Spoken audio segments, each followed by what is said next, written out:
भारतीय जनता युवा मोर्चा के राष्ट्रीय उपाध्यक्ष हिमाचल प्रदेश के प्रभारी भाई पवन खजूरिया जी, हिमाचल प्रदेश भारतीय जनता पार्टी के युवा मोर्चा के जुझारू अध्यक्ष भाई नरेंद्र अत्री जी, राष्ट्रीय कार्य समिति के सदस्य एवं पंजाब के प्रभारी राकेश शर्मा जी, पार्टी के उपाध्यक्ष एवं मंडी के जिला क्रिकेट संघ के अध्यक्ष श्री अजय राणा जी, युवा मोर्चा के महामंत्री सुनील ठाकुर जी, हेमराज जी, यहाँ पर उपस्थित युवा मोर्चा के सभी पदाधिकारीगण, जिला के अध्यक्ष एवं कार्य समिति के सभी सदस्य बंधुओं, मीडिया से आए हुए मेरे प्रिय मित्रों, राष्ट्रीय एकता यात्रा युवा मोर्चा का दूसरा ऐसा कार्यक्रम था। मैं दूसरा इसलिए कहता हूं क्योंकि कश्मीर के साथ जुड़ा हुआ पहला ही कार्यक्रम था, लेकिन इसकी शुरुआत हमने भारत प्रथम से की। मुझे याद है 12 अगस्त को मैंने अपनी टीम की अनाउंसमेंट की और 12, 13, 14 सितंबर को हमारी पहली कार्य समिति की बैठक मुंबई में हुई और वहां पर निर्णय लिया था कि जम्मू कश्मीर की जो परिस्थितियां हैं वो बहुत गंभीर हैं और किसी तरह से आम आदमी तक जम्मू कश्मीर की समस्या को पहुंचाया जाए। जो केंद्र की सरकार आज जम्मू कश्मीर की अनदेखी कर रही है, उसको लेकर आज की युवा पीढ़ी में उनको हम जागृत करेंगे और केंद्र सरकार के ऊपर दबाव बनाएंगे। 5 बिंदुओं को लेकर हमने उस पर चर्चा की थी, जो प्रमुख 5 बातें हैं कि धारा 370 को समाप्त करना चाहिए ताकि जम्मू कश्मीर का पूर्ण विलय भारत में हो। वहां पर armed forces special protection act, सेना विशेषाधिकार अधिनियम में कोई बदलाव ना किया जाए ताकि जो सेना है उसके ऊपर कानूनी कार्रवाई ना की जाए। जम्मू कश्मीर में आज वहां की सरकार, पवन खजूरिया जी से अच्छा हो उस क्षेत्र को कोई नहीं जानता क्योंकि वहां से आते हैं।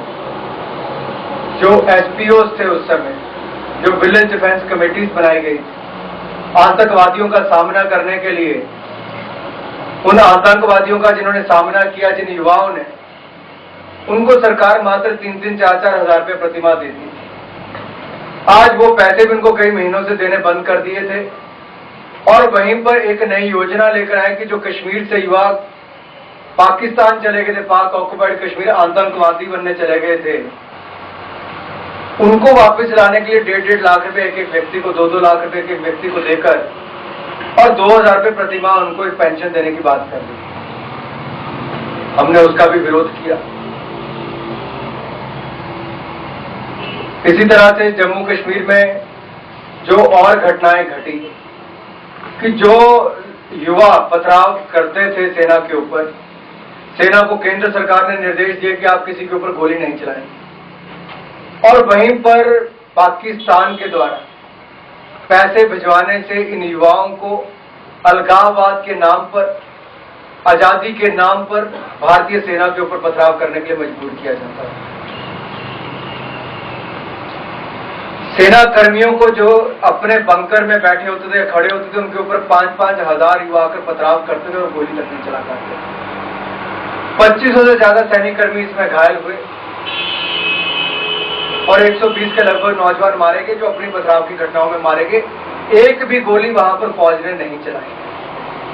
उसके बावजूद केंद्र सरकार ने कहा कि फौज को वहां से वापस कर दिया जाए। इन सब बातों को लेकर हम आम आदमी के बीच में गए। भारत प्रथम के माध्यम से हमने 20 राज्यों में 39 सभाएं करके इस बात को रखा। हिमाचल प्रदेश ने भी उस कार्यक्रम को बहुत सफलतापूर्वक कई जिलों में उस कार्यक्रम को किया और जब राष्ट्रीय एकता यात्रा की शुरुआत की गई और जब अपने राष्ट्रीय अध्यक्ष से मैंने बात की कि हम कश्मीर पर एक यात्रा निकालना चाहते हैं, आज तक युवा मोर्चा को कभी ऐसी यात्रा निकालने का मौका नहीं दिया गया। अगर पहले कभी यात्राएं निकली तो पार्टी के अध्यक्ष निकाला करते थे, अडवाणी जी ने कभी यात्रा निकाली।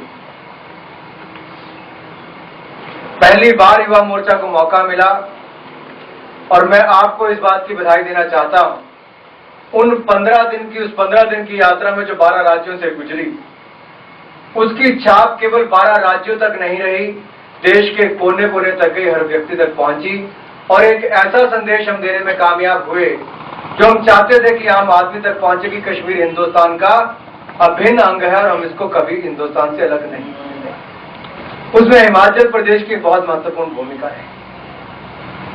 अगर जितनी संख्या हमारे पास केंद्र स्तर पर आई है, अगर सबसे बड़ी संख्या किसी प्रदेश से आई तो हिमाचल प्रदेश से आई है। मैत्री जी को और आपको सभी को बहुत बड़ा योगदान, क्योंकि पिछले शाम को आप आ गए थे पठानकोट की सभा में 24 तारीख को, और 25 तारीख को जब हम गए तब भी आप बड़ी संख्या में यहां से लोग वहां पर आए थे, हर जिले के लोग। और मैं तो व्यक्तिगत तौर पर आपको जानता हूं, किन्नौर का उदाहरण यहां पर दिया, सिरमौर का उदाहरण दिया, चाहे मंडी की बहुत बड़ी संख्या वहां पर आई, कांगड़ा के नौजवान एक दिन पहले वहां पर आए। मैं आपका बहुत बहुत धन्यवादी हूं, क्योंकि किसी प्रदेश से मेरा नाता है और हर किसी को ये लगता था कि अगर सबसे बड़ी संख्या आएगी तो हिमाचल प्रदेश से आएगी, और आपने लगभग 15-17 हजार युवाओं को वहां पर लेकर आए, बहुत बड़ी संख्या है। और विशेष बात यह है कि किन्नौर जैसे दुर्गम क्षेत्रों से भी अगर बड़ी संख्या आई, सिरमौर से भी आई, तो यह अपने आप में एक बहुत बड़ी उपलब्धि है। लेकिन जब हम इस यात्रा को करके आए तो बहुत सारे प्रश्न इस यात्रा के बाद शुरू हुए। यात्रा खत्म हुई लेकिन चर्चा शुरू हुई। हालांकि उसके बाद बहुत सारे कार्यक्रम मेरे मन में भी करने के थे, बहुत सारी इच्छा थी कि इस बात को और ज्यादा युवाओं तक पहुंचाया जाए और ज्यादा इसको चर्चा का विषय बनाया जाए। लेकिन इतना बड़ा देश है, इसमें घटनाएं इतनी जल्दी घटती हैं कि कहीं ना कहीं जो एक बहुत बड़ा मुद्दा था करप्शन का, वो कहीं ना कहीं पीछे पड़ता चला जा रहा था। इस यात्रा में अगर आपने देखा होगा तो चाहे इलेक्ट्रॉनिक मीडिया हो, प्रिंट मीडिया हो, आखिर के जो 4-5 दिन थे उसमें केवल राष्ट्रीय एकता यात्रा की चर्चा होती। कोई तिरंगा यात्रा कहता था, कोई राष्ट्रीय एकता यात्रा कहता था। और ये कारण, अगर इसका इतिहास में नाम लिखा जाएगा तो आप भी आने वाली पीढ़ियों को कह पाओगे कि इस यात्रा में आपका सबसे बड़ा योगदान था, आपकी बहुत बड़ी भूमिका थी।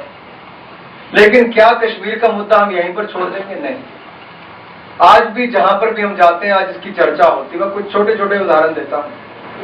हमारे एक वरिष्ठ नेता है, उनका पारिवारिक एक शादी थी और उस शादी में टॉप बिजनेसमैन, जजेस, इंडस्ट्रियलिस्ट, ये सब क्रीम जो दिल्ली की कहते हैं कि वही 400-500 लोग होंगे मुश्किल से। और मुझे देखकर हैरानी हुई कि वहां पर कम से कम 6-7 महिलाएं अलग अलग आई मिलने। और महिलाएं के मैं इसलिए उदाहरण दे रहा हूं कि उन्होंने आकर ये कहा, एक जज की वाइफ थी, 2-3 इंडस्ट्रियलिस्ट से बहुत बड़े उनकी वाइफ थी, तो उन्होंने आकर ये कहा कि जब आपकी यात्रा चल रही थी तो आज भी हमारे मन से वो दृश्य नहीं जाता जब पुल के ऊपर आपके साथी हाथ में तिरंगा लेकर उस पुल के ऊपर चल रहे थे। हमें लगता था हम अपनी आजादी